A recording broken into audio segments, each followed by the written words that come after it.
UK inflation has surged to 3%, up from 2.5%, the steepest rate since March 2024, in what is another hammer blow for Rachel Reeves. The Chancellor is desperately fighting to inject some positive momentum into the UK economy. But economists have said the inflation jump was larger than expected, which follows Labour's private school tax raid, as well as rising food costs and plane fares. Consumer Prices Index (CPI) inflation rose to 3% in the 12 months to December, up from 2.5% the previous month, the Office for National Statistics (ONS) has said. Ms. Reeves has faced ongoing backlash since her October budget, with Shadow Chancellor Mel Stride raging.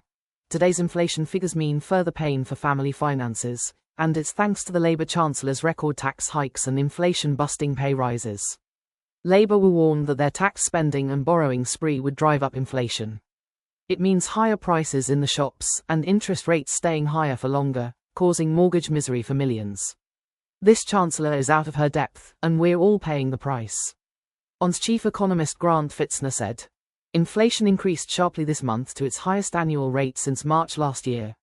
The rise was driven by airfares not falling as much as we usually see at this time of year, partly impacted by the timing of flights over Christmas and New Year.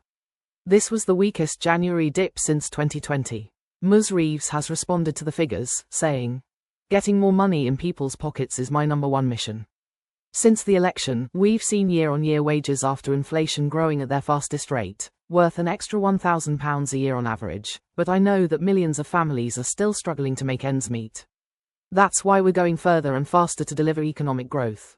By taking on the blockers to get Britain building again, investing to rebuild our roads, rail and energy infrastructure and ripping up unnecessary regulation, we will kickstart growth, secure well-paid jobs and get more pounds in pockets."